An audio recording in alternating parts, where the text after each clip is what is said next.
2024ನೇ ಇಸವಿಯ ಕೊನೆಯ ಗ್ರಹಣ, ಕೊನೆಯ ಸೂರ್ಯಗ್ರಹಣ. ಯಾವತ್ತು? ಅವತ್ತಿನ ದಿವಸ ಚತುರ್ಗ್ರಹ ಕೂಟವೂ ಸಹ ಇದೆ. 4 ಗ್ರಹಗಳು ಕನ್ಯಾ ರಾಶಿಯಲ್ಲೇ. ಗ್ರಹಣ ಅಂದಾಗ ಮಹಾಲಯ ಅಮಾವಾಸ್ಯೆಗೆ ಮಹಾಸೂರ್ಯ ಗ್ರಹಣ ಭಾರತದಲ್ಲಿ ಕಾಣಿಸ್ತಾ ಇಲ್ಲ. ಕಾರಣ, ಯಾವ ದೇಶಗಳಲ್ಲಿ ಈ ಒಂದು ಸೂರ್ಯಗ್ರಹಣ ಕಾಣಿಸ್ತಾ ಇದೆ ಅಂತಂದ್ರೆ ಬಹಳ ಗಮನಿಸಬೇಕಾಗಿರ್ತಕ್ಕಂಥ ಪರಿಹಾರವಾಗಿರುತ್ತೆ. ಯಾಕೆ ಅಂದ್ರೆ ಅವತ್ತಿನ ದಿವಸ ಮಹಾಲಯ ಅಮಾವಾಸ್ಯೆ. ಈ 4 ರಾಶಿಯವರಿಗೆ ಅಕ್ಟೋಬರ್ 2ನೇ ತಾರೀಕಿನ ಮಹಾಸೂರ್ಯ ಗ್ರಹಣ ಅಶುಭ ಫಲ. ನಮಸ್ಕಾರ ವೀಕ್ಷಕರೇ, ಅಕ್ಟೋಬರ್ 2ನೇ ತಾರೀಕು ಬುಧವಾರ ಮಹಾಲಯ ಅಮಾವಾಸ್ಯೆಯ ದಿವಸ, ಸರ್ವಪಿತೃ ಅಮಾವಾಸ್ಯೆ ಅಂತ ಕರೀತಾರೆ. ಆ ಮಹಾಲಯ ಅಮಾವಾಸ್ಯೆಯ ದಿವಸ ಮಹಾಸೂರ್ಯ ಗ್ರಹಣ ಸಂಭವಿಸ್ತಾ ಇದೆ. ಎಸ್, ನೀವು ಕೇಳ್ಬೋದು, ಏನು ಗುರುಳೆ ಮೊನ್ನೆ ತಾನೇ ಚಂದ್ರಗ್ರಹಣ ಅಂತ ಹೇಳಿದ್ರಿ? ಹೌದು, ಈ ಹಿಂದೆ ಚಂದ್ರಗ್ರಹಣ ಆಯಿತು. ಕೊನೆ ಗ್ರಹಣ ಅಂದ್ರಿ? ನಾನು ಕೊನೆ ಗ್ರಹಣ ಅಂತ ಹೇಳಿಲ್ಲ, ಕೊನೆಯ ಚಂದ್ರಗ್ರಹಣ ಅಂತ ಹೇಳಿದ್ದೆ.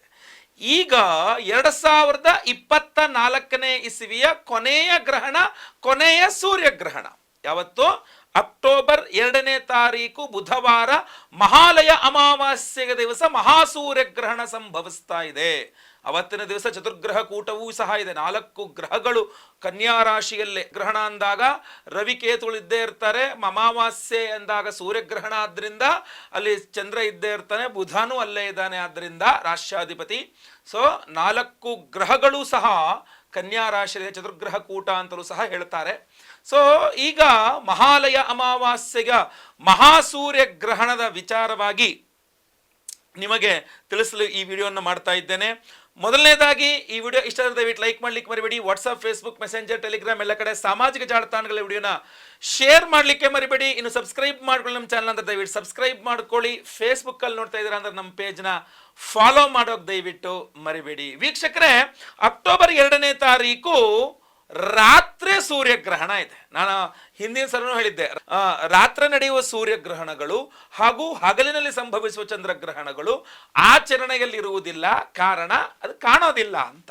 ಸೊ ಅದರಿಂದಾಗಿ ಅಕ್ಟೋಬರ್ 2ನೇ ತಾರೀಕು ಬುಧವಾರ ಮಹಾಲಯ ಅಮಾವಾಸ್ಯೆಗೆ ಮಹಾಸೂರ್ಯ ಗ್ರಹಣ ಭಾರತದಲ್ಲಿ ಕಾಣಿಸ್ತಾ ಇಲ್ಲ. ಕಾರಣ, ಭಾರತದ ಕಾಲಮಾನದ ಪ್ರಕಾರ ಅಕ್ಟೋಬರ್ 2ನೇ ತಾರೀಕು ಬುಧವಾರ ರಾತ್ರಿ 9:13 ಆರಂಭಗೊಂಡು ಬೆಳಗಿನ ಜಾವ 3:17 ತನಕ ಸುದೀರ್ಘವಾಗಿ ಮಹಾಸೂರ್ಯಗ್ರಹಣ ಸಂಭವಿಸಲಿದೆ. ಅಲ್ಲಿ 9:30 ಅನ್ಕೊಂಡ್ರು, 10:30, 11:00, 12:00, 1:00, 2:00, 3:00 ಸತತ 6 ಗಂಟೆಗಳು, 5:30 ಗಂಟೆಗಳು ಹೆಚ್ಚು ಕಡಿಮೆ ಈ ಒಂದು ಮಹಾಸೂರ್ಯ ಗ್ರಹಣ ಸಂಭವಿಸ್ತಾ ಇದೆ. ಭಾರತದಲ್ಲಿ ಕಾಣಿಸ್ತಾ ಇಲ್ಲ. ಭಾರತದಲ್ಲಿ ಕಾಣಿಸ್ತಾ ಇಲ್ಲ ಅಂದ್ರೆ ಭಾರತದಲ್ಲಿ ಆಚರಣೆ ಇಲ್ಲ.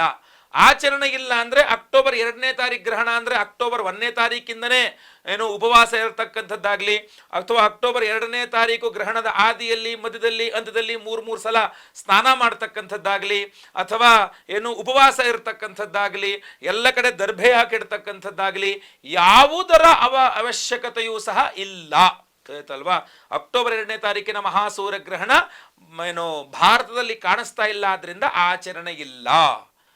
ಯಾವ ದೇಶಗಳಲ್ಲಿ ಈ ಒಂದು ಸೂರ್ಯಗ್ರಹಣ ಕಾಣಿಸ್ತಾ ಇದೆ ಅಂತಂದ್ರೆ ಬ್ರಾಜಿಲ್, ಪೆರು, ಅರ್ಜೆಂಟೀನಾ, ಮೆಕ್ಸಿಕೋ, ಅಂಟಾರ್ಟಿಕಾ, ನ್ಯೂಜಿಲ್ಯಾಂಡ್, ಹೀಗೆ ಹಲವಾರು ಒಂದು ದೇಶಗಳಲ್ಲಿ ಈ ಸೂರ್ಯಗ್ರಹಣ ಅಲ್ಲಿ ಕಾಣಿಸ್ತಾ ಇದೆ. ಅಲ್ಲೇನಾದರೂ ನೀವು ಭಾರತೀಯರಿದ್ದೀರಾ ಅಂತಾದರೆ ನಮ್ಮ ಸಂಸ್ಕೃತಿಗೆ ಗೌರವಿಸಿ ನೀವು ಅಲ್ಲಿ ಗ್ರಹಣವನ್ನು ಆಚರಣೆಯನ್ನು ಮಾಡಬೇಕಾಗ್ತದೆ. ಅಲ್ಲಿ ಗ್ರಹಣ ಆಚರಣೆಯ ಸಮಯ ಭಾರತ ಕಾಲಮಾನ ಪ್ರಕಾರ ರಾತ್ರಿ 9:13 ಬೆಳಗ್ಗೆ 3:17 ತನಕ ಭಾರತದಲ್ಲಿದ್ದಾಗ, ನೀವು ಇರುವ ದೇಶದಲ್ಲಿ ಈ ಒಂದು ದೇಶಗಳಲ್ಲಾದರೆ ಎಷ್ಟು ಗಂಟೆಗಾಗುತ್ತೋ ನೋಡ್ಕೊಂಡು ನೀವು ಆಚರಣೆ ಮಾಡಬೇಕಾಗ್ತದೆ ಭಾರತೀಯರು. ಉಳಿದವರು ಮಾಡಲ್ಲ ಅಂದ್ರೆ ಅವ್ರಿಗೆ ಬಿಟ್ಟಂಥ ವಿಚಾರ, ನಮಗೆ ಗೊತ್ತಿಲ್ಲ ಅದು.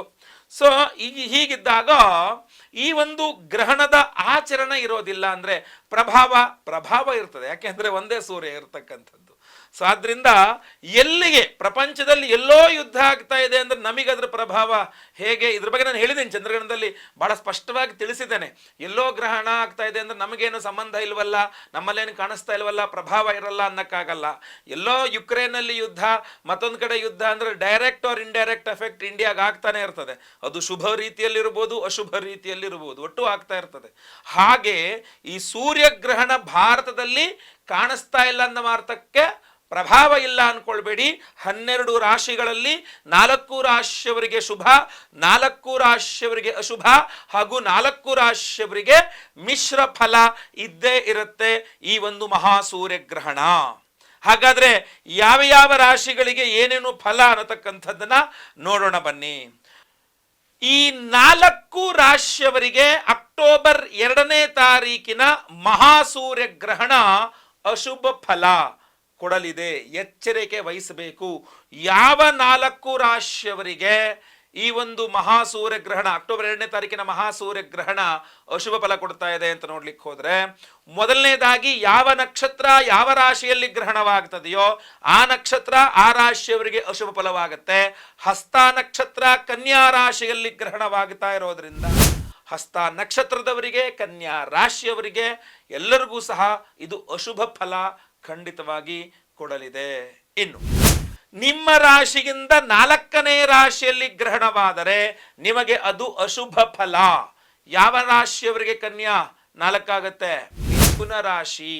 ಅದರಿಂದ ಮಿಥುನ ರಾಶಿಯವರಿಗೆ ಅಕ್ಟೋಬರ್ 2ನೇ ತಾರೀಕಿನ ಮಹಾಸೂರ್ಯಗ್ರಹಣ ಅಶುಭ ಫಲವನ್ನ ಕೊಡಲಿದೆ.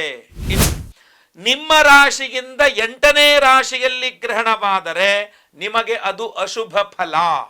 ಯಾವ ರಾಶಿಯವರಿಗೆ 8ನೇ ರಾಶಿ ಆಗುತ್ತೆ? ಕನ್ಯಾ ರಾಶಿ, ಕುಂಭ ರಾಶಿಯವರಿಗೆ. ಆದ್ರಿಂದ ಅಕ್ಟೋಬರ್ 2ನೇ ತಾರೀಕಿನ ಮಹಾಸೂರ್ಯಗ್ರಹಣ, ಮಹಾಲಯ ಅಮಾವಾಸ್ಯೆ ಮಹಾಸೂರ್ಯಗ್ರಹಣ ಕುಂಭ ರಾಶಿಯವರಿಗೆ ಅಶುಭ ಫಲವನ್ನ ಕೊಡಲಿದೆ.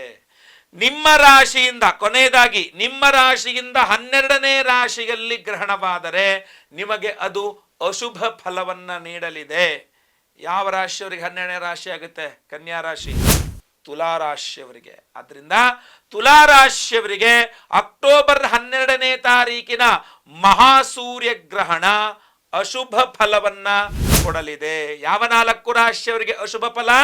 ಒಂದು ಕನ್ಯಾ ರಾಶಿ ನಿಮ್ಮ ರಾಶಿಯಲ್ಲೇ ಆಗ್ತಾ ಇರೋದ್ರಿಂದ, ಮಿಥುನ ರಾಶಿ ನಿಮ್ಮ ರಾಶಿಯಿಂದ 4ನೇ ರಾಶಿಯಲ್ಲಿ ಗ್ರಹಣ ಆಗ್ತಾ ಇರೋದ್ರಿಂದ, ಕುಂಭ ರಾಶಿ ನಿಮ್ಮ ರಾಶಿಯಿಂದ 8ನೇ ರಾಶಿಯಲ್ಲಿ ಗ್ರಹಣ ಆಗ್ತಾ ಇರೋದ್ರಿಂದ, ತುಲಾ ರಾಶಿ ನಿಮ್ಮ ರಾಶಿಯಿಂದ 12ನೇ ರಾಶಿಯಲ್ಲಿ ಗ್ರಹಣ ಆಗ್ತಾ ಇರೋದ್ರಿಂದ, ಕನ್ಯಾ, ಮಿಥುನ, ತುಲಾ, ಕುಂಭ ಈ 4 ರಾಶಿಯವರಿಗೂ ಅಕ್ಟೋಬರ್ 2ನೇ ತಾರೀಕು ಮಹಾಲಯ ಅಮಾವಾಸ್ಯೆಯ ಮಹಾಸೂರ್ಯಗ್ರಹಣ ಅಶುಭ ಫಲವನ್ನ ಕಡ್ಡಾಯವಾಗಿ ಖಂಡಿತವಾಗಿ ನೀಡುವ ಸಾಧ್ಯತೆ ಜಾಸ್ತಿ ಇದೆ. ಎಚ್ಚರ ವಹಿಸಬೇಕು. ಪರಿಹಾರ ತಿಳಿಸಲಿದ್ದೇನೆ. ಬಹಳ ಗಮನಿಸಬೇಕಾಗಿರ್ತಕ್ಕಂಥ ಪರಿಹಾರವಾಗಿರುತ್ತೆ. ಯಾಕೆ ಅಂದ್ರೆ ಅವತ್ತಿನ ದಿವಸ ಮಹಾಲಯ ಅಮಾವಾಸ್ಯೆ. ನೋಡಿ, ಮಹಾಲಯ ಅಮಾವಾಸ್ಯೆನ ಸರ್ವಪಿತೃಗಳ ಅಮಾವಾಸ್ಯೆ ಅಂತಲೂ ಸಹ ಕರೀತಾರೆ. ವಿಶೇಷ ಪರಿಹಾರ ಅವತ್ತಿನ ದಿವಸವನ್ನು ಸಹ ಗಣನೆ ತೆಗೆದುಕೊಳ್ಳಬೇಕಾಗತ್ತೆ ನಾವು. ಅದಕ್ಕೆ ದಾನಕ್ಕೆ ಬಹಳ ಪ್ರಮುಖ. ಪ್ರತಿಯೊಬ್ಬರೂ ಸಹ ಅವತ್ತಿನ ದಿವಸ ಗೋಧಿ ಹಾಗೂ ಹುರುಳಿಯನ್ನ ಕಡ್ಡಾಯವಾಗಿ ದಾನ ಮಾಡಿ. ಅಷ್ಟಲ್ಲದೆ ಬಹಳ ಪ್ರಮುಖವಾದ ವಿಶೇಷ ಪರಿಹಾರ ನಿಮಗೋಸ್ಕರ ನಾವು ಮಾಡ್ತಾ ಇರತಕ್ಕಂಥದ್ದು ನಮ್ಮ ಯಾಗಶಾಲೆಯಲ್ಲಿ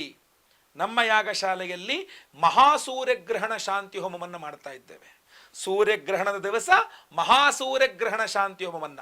ಯಾಕೆ ನೋಡಿ, ಮಹಾಲಯ ಅಮಾವಾಸ್ಯೆಗೆ ಮಹಾಸೂರ್ಯಗ್ರಹಣ ಅವತ್ತಿನ ದಿವಸ ಸೂರ್ಯಗ್ರಹಣ ಶಾಂತಿ ಹೋಮ. ಯಾಕಂದ್ರೆ ಅವತ್ತಿನ ದಿವಸ ಚತುರ್ಗ್ರಹ ಕೂಟ, ರವಿಗ್ರಹ, ಆಮೇಲೆ ಬುಧಗ್ರಹ, ಕೇತುಗ್ರಹ, ಚಂದ್ರಗ್ರಹ 4 ಗ್ರಹಗಳು ಚತುರ್ಗ್ರಹ ಯೋಗಕೂಟ. ಅದರಲ್ಲಿ 3 ಗ್ರಹಗಳಿಂದಾಗಿ ಸೂರ್ಯಗ್ರಹಣ. ಆ ಸೂರ್ಯಗ್ರಹಣ ಮಹಾಲಯ ಅಮಾವಾಸ್ಯೆಗೆ ದಿವಸ ಬಂದಿರತಕ್ಕಂಥದ್ರಿಂದ ನಾವು ಸೂರ್ಯಗ್ರಹಣ ಶಾಂತಿ ಹೋಮವನ್ನು ಕಡ್ಡಾಯವಾಗಿ ಆಚರಣೆ ಮಾಡಬೇಕಾಗ್ತದೆ. ನಮ್ಮ ಯಾಗಶಾಲೆಯಲ್ಲಿ ಮಹಾಸೂರ್ಯಗ್ರಹಣ ಶಾಂತಿ ಹೋಮವನ್ನು ಮಾಡಿ ಪ್ರತಿಯೊಬ್ಬರಿಗೂ ಸಹ ಈ ಒರಿಜಿನಲ್ ಮಾಣಿಕ್ಯ ರತ್ನ ರೂಬಿ ಒರಿಜಿನಲ್ ರೂಬಿ, ಉಪರತ್ನ ಅಲ್ಲ, ಒರಿಜಿನಲ್ ರೂಬಿಯನ್ನೇ ನಾವು ಉಂಗುರವನ್ನಾಗಿ ಮಾಡಿ ಪ್ರತಿಯೊಬ್ಬರಿಗೂ ಕೊಡ್ತಾ ಇದ್ದೇವೆ. ಹೀಗೆ ನಿಮ್ಮ ಉಂಗುರದ ಬೆರಳಲ್ಲಿ ಇದನ್ನು ಧಾರಣೆ ಮಾಡಿಕೊಳ್ಳಬಹುದು. ಪ್ರತಿಯೊಬ್ಬರು ಸಹ ನಿಮಗೆ ಅನುಕೂಲ ಯಾವ ಬೆರಳಲ್ಲಿ ಅದು ಸೈಜ್ ಆಗ್ತದೆಯೋ ಆ ಬೆರಳಿನಲ್ಲಿ ಇದನ್ನು ಧಾರಣೆ ಮಾಡ್ಕೊಳ್ಳಿ. ಉಂಗುರದ ಬೆರಳಿಗೆ ಹಾಕೋಬೇಕು ಅಂತಿಲ್ಲ. ಬಟ್ ಸೂರ್ಯಗ್ರಹಣದ ದುಷ್ಪ್ರಭಾವ ಪರಿಹಾರವಾಗಬೇಕು, ಶುಭ ಫಲ ಎಲ್ಲ ಸಿಗಬೇಕು ಅನ್ನುವ ಕಾರಣಕ್ಕೋಸ್ಕರ ಈ ಒಂದು ವಿಶೇಷವಾದಂತಹ ಸೂರ್ಯನ ರತ್ನವಾದಂತಹ ಮಾಣಿಕ್ಯ ಒರಿಜಿನಲ್ ರತ್ನವನ್ನ ಈ ಥರ ಸುಂದರವಾದಂತಹ ಉಂಗುರವನ್ನಾಗಿ ಮಾಡಿಸಿದ್ದೇವೆ. ಅದನ್ನ ಮಹಾಲಯ ಅಮಾವಾಸ್ಯೆ ಮಹಾಸೂರ್ಯಗ್ರಹಣದ ದಿವಸ ಮಹಾಸೂರ್ಯಗ್ರಹಣ ಶಾಂತಿ ಹೋಮದಲ್ಲಿ ಈ ಒಂದು ಏನು ಮಾಣಿಕ್ಯ ರತ್ನವನ್ನ, ಸೂರ್ಯನ ರತ್ನವನ್ನ ಇಟ್ಟು ಸೂರ್ಯಗ್ರಹಣ ಶಾಂತಿಯಲ್ಲಿ ಅಭಿಮಂತ್ರಣ ಮಾಡ್ತೇವೆ. ಅಷ್ಟೇನಾ? ಅಷ್ಟೇ ಅಲ್ಲ, ಇನ್ನೂ ಇದೆ. ನಾವು ಅವತ್ತಿನ ದಿವಸ ಮಹಾಚಂಡಿಕಾ ಯಾಗವನ್ನ ಮಾಡ್ತಾ ಇದ್ದೇವೆ. ಮಹಾಕಾಳಿ, ಮಹಾಲಕ್ಷ್ಮಿ, ಮಹಾಸರಸ್ವತಿ ಸ್ವರೂಪಿಣಿ ತ್ರಿಗುಣಾಂಬಿಕಾ ಶ್ರೀ ದುರ್ಗಾ ಪರಮೇಶ್ವರಿ ಮಹಾಚಂಡಿಕಾ ಯಾಗ ಮಾಡಿಸುವ ಯೋಗ ಫಲ ಎಷ್ಟು ಜನಕ್ಕಿರುತ್ತೆ? ನೀವು ಅನ್ಕೊಂಡ್ರೂ ಸಹ ಯೋಗ ಇರಬೇಕು ಅದಕ್ಕೆ. ಸೊ ಆದ್ದರಿಂದ ದಯವಿಟ್ಟು ನೀವು ಪ್ರತಿಯೊಬ್ಬರೂ ಸಹ ಇನ್ನೇನನ್ನೂ ಯೋಚನೆ ಮಾಡಬೇಡಿ. ವರ್ಷಕ್ಕೆ ಒಂದೇ ಸಲ ನಾವು ಮಹಾಚಂಡಿಕಾ ಯಾಗವನ್ನು ಮಾಡೋದು. ನವರಾತ್ರಿಯ ಆರಂಭದ ಕಾಲ, ಸೂರ್ಯಗ್ರಹಣ ಬೇರೆ. ಸೂರ್ಯಗ್ರಹಣದ ದಿವಸ ನವರಾತ್ರಿಯ ಆರಂಭ, ಮರುದಿನ ಬೆಳಗ್ಗೆಯಿಂದ ನವರಾತ್ರಿಯೇ ಮಹಾಲಯ ಆ ಒಂದು ಅದ್ಭುತವಾದಂಥ ಪವರ್. ಮಹಾಕಾಳಿ, ಮಹಾಲಕ್ಷ್ಮಿ, ಮಹಾಸರಸ್ವತಿ ಸ್ವರೂಪಿಣಿ ತ್ರಿಗುಣಾಂಬಿಕಾ ಶ್ರೀ ದುರ್ಗಾ ಪರಮೇಶ್ವರಿ ಚಂಡಿಕಾ ಮಹಾಯಾಗ 13 ಅಧ್ಯಾಯಗಳ ಒಂದು ವಿಶೇಷವಾದ ಚಂಡಿಕಾ ಯಾಗವನ್ನೇ ಮಾಡಿ ಆ ಚಂಡಿಕಾ ಯಾಗದಲ್ಲಿ ಸಹ ಈ ಒಂದು ಒರಿಜಿನಲ್ ಮಾಣಿಕ್ಯ ರೂಬಿ ರತ್ನವನ್ನ, ಉಂಗುರವನ್ನ ಅದರಲ್ಲಿ ಎನರ್ಜೈಸ್ ಮಾಡ್ತೇವೆ. ಲೈವಲ್ಲಿ ನಿಮ್ಮ ಹೆಸರು ಸಂಕಲ್ಪ ಆಗುತ್ತೆ. ಬೆಳಗ್ಗೆ ಖುದ್ದು ನಾನೇ ಅಕ್ಟೋಬರ್ 2ನೇ ತಾರೀಕು ಬೆಳಗ್ಗೆ ಖುದ್ದು ನಾನೇ ಕೂತ್ಕೊಂಡು ಬೆಳಗ್ಗೆ 6 ಗಂಟೆಯಿಂದ 6:30 ಒಳಗೆ ನಿಮ್ಮ ಹೆಸರು ಸಂಕಲ್ಪ ಸೇವೆ ಆರಂಭ ಮಾಡಿಬಿಡ್ತೇನೆ. ಬೆಳಗ್ಗೆ ಲೈವಲ್ಲಿ ನಿಮ್ಮ ಹೆಸರು ಸಂಕಲ್ಪ ಆಗುತ್ತೆ. ಎಲ್ಲ ಹೋಮಗಳನ್ನು ಲೈವ್ ನೋಡ್ತೀರಾ. ಯಾವ್ಯಾವ ಹೋಮಗಳು? ಮಹಾಸೂರ್ಯಗ್ರಹಣ ಶಾಂತಿ ಹೋಮ, ಮಹಾಚಂಡಿಕಾ ಯಾಗ, ಅವಿವಾಹಿತರಿಗೆ ವಿವಾಹ ಸಿದ್ಧಿಯಾಗಬೇಕು, ವಿವಾಹಿತರಿಗೆ ಅನ್ಯೋನ್ಯ ಸುಖ ದಾಂಪತ್ಯ ಜೀವನ, ಗ್ರಹಣ ದುಷ್ಪ್ರಭಾವದಿಂದ ಮದುವೆ ಸಮಸ್ಯೆ ಆಗಬಾರದು, ದಾಂಪತ್ಯ ಸಮಸ್ಯೆ ಆಗಬಾರದು ಅಂತ ಸ್ವಯಂವರ ಪಾರ್ವತಿ ಹೋಮ. ಇನ್ನು ಗುರುಶಾಂತಿ, ಗುರುಬಲ ಇಲ್ದವರಿಗೆ ಗುರುಬಲ ಸಿಗಬೇಕು ಅಂತ ಗುರುಶಾಂತಿ ಹೋಮ. ಯಾಕೆಂದ್ರೆ ಗ್ರಹಣದ ದಿವಸ ಮಾಡುವಂತಹ ಹೋಮಗಳಿಗೆ 10 ಪಟ್ಟು 100 ಪಟ್ಟಷ್ಟು ಫಲ ಸಿಗುತ್ತೆ. ಆದ್ರಿಂದ ಗುರುಶಾಂತಿ ಹೋಮ, ಶನಿದೋಷಗಳ ಪರಿಹಾರಕ್ಕೆ ಶನಿಶಾಂತಿ ಹೋಮ, ಮಹಾನವಗ್ರಹ ಶಾಂತಿ ಹೋಮಗಳನ್ನೆಲ್ಲ ಅವತ್ತಿನ ದಿವಸ ಮಾಡ್ತಾ ಇದ್ದೇವೆ. ಅಕ್ಟೋಬರ್ 2ನೇ ತಾರೀಕು ಮಹಾಲಯ ಅಮಾವಾಸ್ಯೆಯ ದಿವಸ, ಬಹಳ ಪವರ್ಫುಲ್ ಆಗಿರತಕ್ಕಂತಹ ದಿವಸ ಮಹಾಚಂಡಿಕಾ ಯಾಗ, ಮಹಾಸೂರ್ಯಗ್ರಹಣ ಹಾಗೂ ವಿಶೇಷವಾದಂತಹ ಒರಿಜಿನಲ್ ರೂಬಿ ರತ್ನ ಪ್ರತಿಯೊಬ್ಬರೂ ಧಾರಣೆ ಮಾಡ್ಕೊಳ್ಬಹುದು. ಆಯ್ತಾ? ಕನಿಷ್ಠ ಪಕ್ಷ ನೀವು ಇದನ್ನ ಯಾವ ಬೆರಳಿಗಾಗುತ್ತೋ ಆ ಬೆರಳಲ್ಲಿ ಧಾರಣೆ ಮಾಡ್ಕೊಳ್ಳಿ. ನೀವು ಇನ್ನು ಕೆಲವರು ಧಾರಣೆ ಮಾಡ್ಕೊಳಕ್ ಆಗದೆ ಇರತಕ್ಕಂಥ ಬೇರೆ ಬೇರೆ ಕಾರಣಗಳಿಂದ ನಾವು ಧಾರಣೆ ಮಾಡ್ಕೊಳಕ್ ಆಗಲ್ಲ ಅನ್ನತಕ್ಕಂಥವ್ರು ಪಾಕೆಟ್ ಅಲ್ಲೋ ನಿಮ್ಮ ಜೊತೆಗೆ ಇದನ್ನ ಇಟ್ಕೊಂಡಿರಿ. ಯಾಕೆಂದ್ರೆ ಸೂರ್ಯಗ್ರಹಣದ ದುಷ್ಪ್ರಭಾವಗಳ ಪರಿಹಾರವಾಗಲಿ. ನಿಮಗೆ ಅಶುಭ ಫಲ ಇದ್ರೆ ಅದು ನಿವಾರಣೆ ಆಗಬೇಕು, ಶುಭ ಫಲ ಇದ್ರೆ ಅದು ಸಿಗಬೇಕು. ಮಿಶ್ರ ವಿಚಿತ್ರ ಫಲಗಳಿದ್ದವರಿಗೆ ಅಶುಭ ನಿವಾರಣೆಯಾಗಿ ಶುಭ ಮಾತ್ರ ಬೇಗ ಸಿಗಬೇಕು. ಸೊ ಇದವು ಬಹಳ ಇಂಪಾರ್ಟೆಂಟ್, ಬಹಳ ಪ್ರಮುಖ, ಬಹಳ ಪವರ್ಫುಲ್. ನಿಮಗೆ ಸಿಂಪಲ್ ಪರಿಹಾರಗಳಂತಲ್ಲ, ಇದು ವಿಶೇಷ ಪರಿಹಾರ. ಮಹಾಚಂಡಿಕಾ ಯಾಗ, ದುರ್ಗತಿ ನಾಶಿನಿ. ಯಾವುದೇ ರೀತಿಯಾದಂತಹ ಕಷ್ಟಗಳಿದ್ರೂ ಸಹ ದುರ್ಗಾದೇವಿ ನಿವಾರಣೆ ಮಾಡ್ತಾಳೆ. ಕಷ್ಟ ಕೋಟೆಗಳನ್ನೇ ನಿವಾರಣೆ ಮಾಡ್ತಾಳಂತೆ. ಸೊ ಆದ್ರಿಂದ ಈ ದುರ್ಗಾ ಅಂದ್ರೆ ಕೋಟೆ ಅಂತ, ಚಿತ್ರ ದುರ್ಗ, ಹೊಸ ದುರ್ಗ ಅಂತ ಬರ್ತಾರೆ. ದುರ್ಗ ಅಂದ್ರೆ ಕೋಟೆ ಅಂತ. ಕಷ್ಟ ಕೋಟೆಗಳನ್ನೇ ಛಿದ್ರ ಮಾಡುವಂತಹ ದುರ್ಗಾದೇವಿ ದುರ್ಗತಿ ನಾಶಿನಿ. ಮಾಟಮಂತ್ರ ದೋಷಗಳಿದ್ರೆ ಪರಿಹಾರ, ಆರೋಗ್ಯ ಬಾಧೆಗಳಿದ್ರೆ ಪರಿಹಾರ, ಶತ್ರು ಬಾಧೆಗಳಿದ್ರೆ ಪರಿಹಾರ, ಕೋರ್ಟು ಕಚೇರಿ ಇದ್ರೆ ಪರಿಹಾರ, ವಿವಾಹದ ವಿಚಾರಗಳಲ್ಲಿ ಪರಿಹಾರ, ಸಂತಾನದ ವಿಚಾರಗಳಲ್ಲಿ ಪರಿಹಾರ. ಏನು ಕೊಡಲ್ಲ ತಾಯಿ ಜಗಜ್ಜನನಿ. ಆ ಬ್ರಹ್ಮಕೀಟ ಜನನಿ ವಿಷ್ಣು ಮಾಯಾ ವಿಲಾಸಿನಿ. ಎಲ್ಲ ಪಿಪೀಲಿಕಾದಿ ಇರುವೆಯಿಂದ ಬ್ರಹ್ಮ ಪರ್ಯಂತ ಎಲ್ಲದಕ್ಕೂ ಜನನಿ, ಜಗಜ್ಜನನಿ. ಹೌದು, ಅಂಥ ಅಮ್ಮನವರ ಜಗಜ್ಜನನಿಯನ್ನ ನೀವು ಏನು ಕೇಳಿದ್ರು ಕೊಡ್ತಾಳೆ ತಾಯಿ. ಆ ಜಗಜ್ಜನನಿ ನಿಮ್ಮ ಎಲ್ಲ ಕಷ್ಟಗಳನ್ನು ಪರಿಹಾರ ಮಾಡಲಿ. ಇಡೀ ಚಂಡಿಕಾ ಯಾಗ ನಿಮಗೆ ಲೈವ್ ಇರುತ್ತೆ. ಅವತ್ತಿನ ದಿವಸ ಅಕ್ಟೋಬರ್ 2ನೇ ತಾರೀಕು ಲೈವ್ ಇರುತ್ತೆ ಚಂಡಿಕಾ ಹೋಮ. ನಿಮ್ಮ ಹೆಸರು ಲೈವಲ್ಲಿ ಸಂಕಲ್ಪ ಆಗುತ್ತೆ. ಸೂರ್ಯಗ್ರಹಣ ಶಾಂತಿ ಲೈವಲ್ಲಿ ನೋಡ್ತೀರಾ. ಗುರುಶಾಂತಿ, ಶನಿಶಾಂತಿ, ಸ್ವಯಂವರ ಪಾರ್ವತಿ ಹೋಮ, ನವಗ್ರಹ ಶಾಂತಿ ಹೋಮ ಎಲ್ಲ ಲೈವಲ್ಲಿ ಇರುತ್ತೆ. ದಯವಿಟ್ಟು ಸಂಕಲ್ಪ ಸೇವೆಗೆ ಹೆಸರು ಕೊಟ್ಕೊಳ್ಳಿ. ಸ್ಕ್ರೀನ್ ಮೇಲೆ ಕಾಣಿಸ್ತಾ ಇರ್ತಕ್ಕಂಥ ನಂಬರ್ಗೆ ನಿಮ್ಮ ಹೆಸರು, ಗೋತ್ರ ಗೊತ್ತಿದ್ರೆ ಗೋತ್ರ, ನಕ್ಷತ್ರ ಗೊತ್ತಿದ್ರೆ ನಕ್ಷತ್ರ, ನಿಮ್ಮ ರಾಶಿ ಹಾಗೂ ನಿಮ್ಮ ವಿಳಾಸ ಸ್ಕ್ರೀನ್ ಮೇಲೆ ಕಾಣ್ತಾ ಇರ್ತಕ್ಕಂಥ ನಂಬರ್ಗೆ ದಯವಿಟ್ಟು ಬೇಗ ವಾಟ್ಸಪ್ ಮಾಡ್ಕೊಳ್ಳಿ.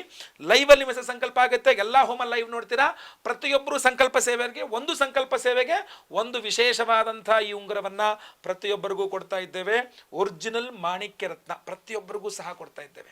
ದಯವಿಟ್ಟು ಸಂಕಲ್ಪ ಸೇವೆಗೆ ನಿಮ್ಮ ಹೆಸರು ಕೊಟ್ಕೊಳ್ಳಿ. ಯಾವುದೇ ರೀತಿಯಾಗಿರತಕ್ಕಂಥ ಸಮಸ್ಯೆಗಳಿದ್ರೂ ಪರಿಹಾರವಾಗಲಿ. ಎಲ್ಲ ಹೋಮಗಳ ಭಸ್ಮ, ಕುಂಕುಮಾರ್ಚನೆ, ಚಂಡಿಕಾ ಹೋಮ, ಕುಂಕುಮಾರ್ಚನೆ, ಕುಂಕುಮ ಪ್ರಸಾದ ಹಾಗೂ ಒರಿಜಿನಲ್ ಮಾಣಿಕ್ಯ ರತ್ನದ ಉಂಗುರ, ಬರೀ ರತ್ನ ಅಲ್ಲ, ರತ್ನದ ಉಂಗುರವನ್ನೇ ಮಾಡಿಸಿದ್ದೇನೆ. ಭಾಳ ಸುಂದರವಾಗಿ ಈ ಉಂಗುರವನ್ನು ಪ್ರತಿಯೊಬ್ಬರಿಗೂ ಕೊಡ್ತಾ ಇದ್ದೇನೆ. ಸೈಜ್ ಬಗ್ಗೆ ನೀವು ಮ್ಯಾಟರ್ ಯೋಚನೆ ಮಾಡಬೇಡಿ, ಯಾವ ಬೆರಳಿಗಾದರೂ ಹಾಕ್ಕೊಳ್ಳಿ, ಪರವಾಗಿಲ್ಲ. ನೀವು ತುಂಬ ಸುಂದರವಾಗಿಯೂ ಕಾಣೋ ರೀತಿಯಲ್ಲಿ ಹಾಕ್ಕೊಂಡಿದ್ದೇನೆ. ಗಂಡಸರಿರಲಿ ಹೆಂಗಸರಿರಲಿ ಎಲ್ಲರಿಗೂ ತುಂಬ ಸುಂದರವಾಗಿ ಕಾಣೋ ರೀತಿಯಲ್ಲೇ ಇದನ್ನು ಸಿದ್ಧಪಡಿಸಿರ್ತಕ್ಕಂಥದ್ದು. ಖಂಡಿತ ಎಲ್ಲರಿಗೂ ಒಳ್ಳೆಯದಾಗಲಿ. ಇನ್ನು ಧಾರಣೆ ಮಾಡ್ಕೊಳ್ಳೋಕ್ಕಾಗದಿರೋರು ಪಾಕೆಟಲ್ಲೋ ಒಂದು ದಾರ ಕಟ್ಕೊಂಡು ಇಟ್ಕೊಳ್ಳಿ, ಏನು ತೊಂದರೆ ಇಲ್ಲ. ಎಲ್ಲರಿಗೂ ಸಹ ಒಳ್ಳೆಯದಾಗಲಿ. ವಿಡಿಯೋ ಇಷ್ಟದ ದಯವಿಟ್ಟು ಲೈಕ್ ಮಾಡ್ಲಿಕ್ಕೆ ಮರಿಬೇಡಿ. ವಾಟ್ಸಪ್, ಫೇಸ್ಬುಕ್, ಮೆಸೆಂಜರ್, ಟೆಲಿಗ್ರಾಮ್ ಎಲ್ಲ ಕಡೆ ಸಾಮಾಜಿಕ ಜಾಲತಾಣಗಳಲ್ಲಿ ವಿಡಿಯೋನ ಶೇರ್ ಮಾಡಿ, ಪ್ರತಿಯೊಬ್ಬರಿಗೂ ವಿಡಿಯೋ ರೀಚ್ ಆಗಲಿ. ಇನ್ನು ಸಬ್ಸ್ಕ್ರೈಬ್ ಮಾಡಿಕೊಂಡು ಫೇಸ್ಬುಕ್ಕಲ್ಲಿ ಫಾಲೋ ಮಾಡಿಕೊಂಡು ಪೇಜ್ನ. ಎಲ್ಲರಿಗೂ ಸಹ ಒಳ್ಳೆಯದಾಗಲಿ. ಮುಂದಿನದಲ್ಲಿ ಮತ್ತೆ ಪುನಃ ಸಿಗ್ತೇನೆ. ಲೋಕಾ ಸಮಸ್ತ ಸುಖಿನೋ ಭವಂತು. ನಾರಾಯಣ ನಾರಾಯಣ ನಾರಾಯಣ.